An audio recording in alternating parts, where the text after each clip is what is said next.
Hello everyone, कैसे हो बच्चों। आई होप आप लोग अच्छे होगे, बेहतर होगे और मस्त होगे।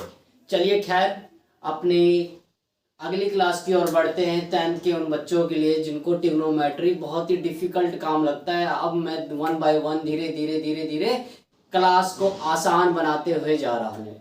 अब मुझे लगता है ट्रिग्नोमेट्री आपको समझ में आने लगी होगी। ठीक है, हमने उससे पहले एंगल्स देखे थे, उनकी वैल्यूज को सीख लिया, याद कर लिया। उसका पुट करने का तरीका भी हमने प्रीवियस क्लास में देख लिया था।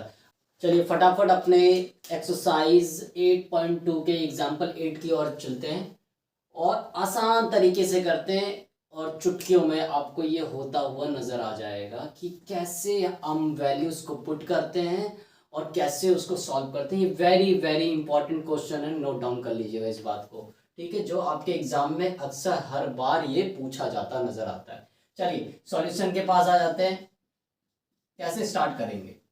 सबसे पहले बच्चों यहाँ पर देखो कि हमें क्वेश्चन के अंदर क्या क्या दे रखा है। If sine A minus B equal to 1/2, cos A plus B equal to 1/2, और जीरो जो है ए प्लस बी की जो वैल्यू जीरो से ज्यादा है डिग्री, ठीक है, और 90 के बराबर है और 90 से छोटी है। इसका मतलब ये हुआ क्वेश्चन ने ये कहा कि फाइंड ए और बी, इस ए और बी की वैल्यू निकाल के बताइए कितनी होगी। ठीक है, चलिए सॉल्यूशन से स्टार्ट करते हैं।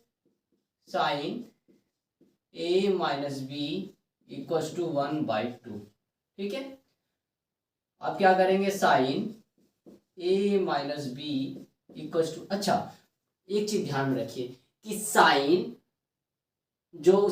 कौन सी डिग्री की वैल्यू 1/2 आती है।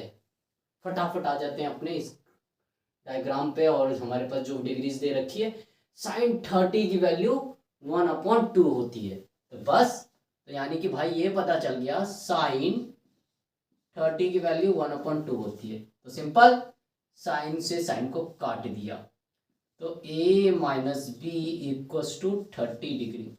यहां तक समझ में आ गया? चलिए आगे बढ़ते हैं। अब क्या किया हमने कि a इक्व टू 30 डिग्री, ये माइनस में तो इधर प्लस में कर लिया, और मैंने इसको इक्वेशन 1 का नाम दे दिया। ठीक है, सेम एज इट इज यही प्रोसेस करते हैं कॉस के साथ। Cos a plus B equal to 1/2। ठीक है, अब cos a plus B equal to, cos की कौन सी डिग्री में 1/2 आता है देखते चलो। cos 60 में आता है 1/2, तो बस cos 60 डिग्री पुट कर दिया, cos से cos को काट दिया, तो a plus B equal to 60 degree. Simple. ठीक है, अब मैंने इसको इक्वेशन 2 का नाम दे दिया।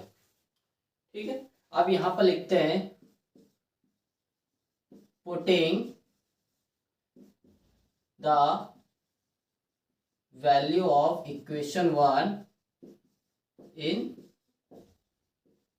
इक्वेशन 2, यानी इस इक्वेशन की जो वैल्यू है, ए की जो वैल्यू है, इक्वेशन 2 में पुट करके देखते हैं और सॉल्व करते हैं। तो क्या है? a प्लस बी है हमारे पास, a plus B equal to 60 degree है। ठीक है ना, a plus B equal to 60 degree है। तो हमने यहाँ पर इक्वेशन 1 में क्या प्रूफ किया है कि भाई 30 डिग्री प्लस बी है a की वैल्यू, तो a की जगह हम 30 प्लस बी पुट कर देते हैं। 30 degree plus B equal to 60। कोई दिक्कत? आराम से हो गया। यानी a की जगह 30 प्लस बी, यानी a की जगह 30 प्लस बी पुट कर दिया बस।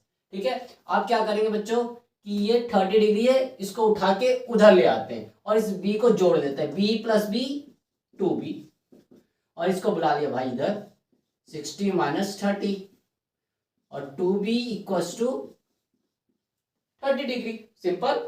अब क्या करेंगे? इधर मल्टीप्लाई में तो नीचे बुला लिया, तो क्या हो गया भाई, साइड चेंज होगा तो डिवाइड हो जाएगा, तो b equal to 30 degree upon 2, तो इसको काट दिया, कितना आया? 15 डिग्री। तो हमें पता चल गया भाई b की वैल्यू 15। बट हमें क्या निकालना है? इस b की तो वैल्यू निकाल ली, हमें निकालना क्या बच्चों? a की वैल्यू भी निकालनी है साथ में। तो बस यहाँ पर पुट कर देते हैं इक्वेशन, इसकी वैल्यू, ठीक है। क्या है हमारे पास, a equals to 30 degree plus b, value put कर देते हैं। b की वैल्यू कितनी है, a इक्वल्स टू b की वैल्यू 15 डिग्री, तो 15 डिग्री प्लस, सॉरी यानी कि 30 डिग्री प्लस b की वैल्यू 15 पुट कर दिया, तो a की वैल्यू 30 प्लस 15 45 डिग्री। तो आ गया आंसर आराम से, ए की वैल्यू भी आ गई, बी की वैल्यू भी आ गई। हमसे यही पूछा था, फाइंड ए और बी की डिग्री बताइए, एंगल बताइए कितने होगा। लो आ गया आराम से, इजी है बिल्कुल। क्या था इसमें, कुछ नहीं था, क्वेश्चन जो दे रखा था हमने उसके अकॉर्डिंग बस वैल्यूज पुट कर दी। 1/2 की जगह sin 30 डिग्री पुट कर दिया, इक्वेशन बना लिया, फिर इक्वेशन 2 बना लिया, फिर वैल्यूज पुट कर दी, बी की वैल्यू आ गई, फिर ए की जगह यानी बी की जगह 15 जो निकाला था आंसर वो पुट कर दिया, आराम से क्वेश्चन हो गया। कुछ था क्या बच्चों, आसानी से हो गया ना। चलिए आराम से नोट डाउन कर लीजिए इस चीज को और समझ जाइए कि हमें क्वेश्चन को कैसे सॉल्व करना है। ट्रिग्नोमेट्री अब आसान होती हुई जा रही होगी, इसी पे पूरा एक्सरसाइज 8.2 निर्भर करता है। सारे क्वेश्चन आराम से हो जाएंगे, बस आपको बकायदा इन वैल्यूज को याद रखना है। ठीक है बच्चों, ओके, थैंक यू क्लास।